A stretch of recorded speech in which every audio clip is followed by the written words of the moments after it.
mi sùn èmi bá mọ́mì mi sùn lẹ́ ó ti gbé mi lọ sẹ́wọ̀n oríṣiríṣi kò sọ́wọ́n tí ò sọ́tọ́ platform ẹ̀ ní ìyẹn oníyẹn ọmọ ògùn yẹn. tó máa lo bá mọ́mì ẹ̀ sùn wọlé ní ìyá ẹ̀ kò sí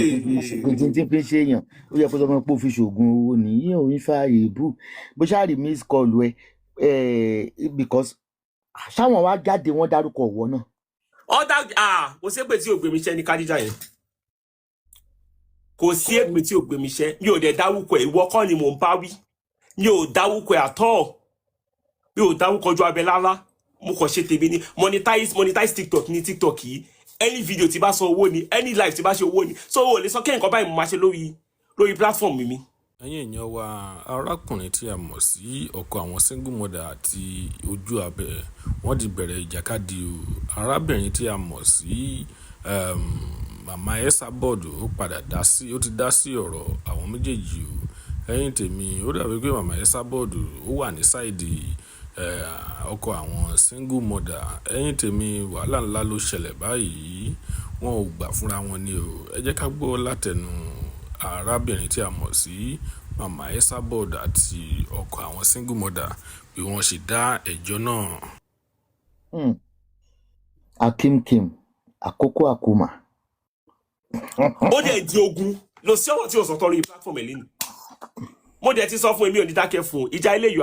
a máa jáwọ́ December ni because kò lẹ́mìí bó ṣe wà yẹn tó bá yà ń sìn wèrè adákẹ́ á wá pa àwọn kan tó wá sókè ẹ jẹ́ àyànjú ọmọ yẹn ọmọ burúkú lọmọ òun yẹn ọmọ òṣèlú ọmọ yẹn ẹ má bínú ẹ jẹ́ àṣà àwọn ṣe tiwa kò lẹ́mìí òun ló wọ́n jáde kó wá gòkè kó wá sọ̀rọ̀ ṣọwọ́ eléyìí èmi àti ẹ máa jáde a máa já ilé wọ December because mo ní dákẹ́ fún ẹ. Ọlọ́run ó fún yín lágbára àti jáwọ́ December torí mo rí miss call ẹ báyìí. Obo ẹ ti wà lọ́wọ́ mi màmá wọ́n ti send obo ẹ sí mi kó mo fẹ́ dà sí yín ni ẹ mo ṣe ń pè ngé obo wà nílẹ̀ o obo Kádíjà wà nílẹ̀ wọ́n ti send ẹ. èmi lóbò tèmi nídìí mi ń wò bó lóbò. obo ẹ wà nílẹ̀ wọ́n ti fún mi mo fẹ́ dà sí Telegram káyé bàjẹ́. bó lóbò ẹ ṣe dọ́wọ́ ọ̀wọ́ ṣó ṣí òbò fún wọn ni.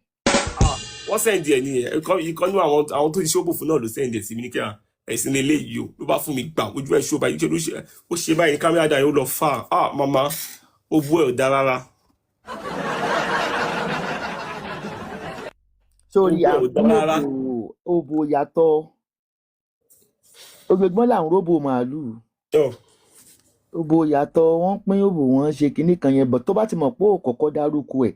ó mọ̀ pé Ajangila. ìjà ẹbí ló ń jà yìí mo sọ pé ìjà ẹbí lẹ̀ ń jà because mi ò dáwúkọ yín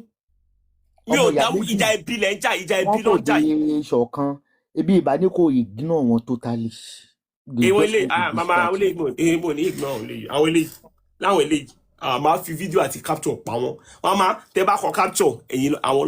ló ń bá wí. distraction gbogbo eléyìí àkèrè. tẹ bá kọ capture àwọn ni tẹ bá sọ̀rọ̀ àwọn ló ń bá wí bẹ́ẹ̀ jójú àwọn ni bẹ́ẹ̀ ṣe báyìí jù àwọn ni bẹ́ẹ̀ pápá àwọn ni àwọn ló ń bá wí ebi ìwú eléyìí rí o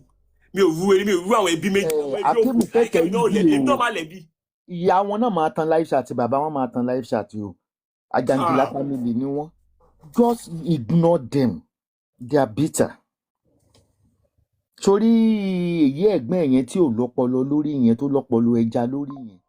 wọ́n máa ń rò bóyá pé èèyàn kan bẹ̀rù àwọn àbí èèyàn kò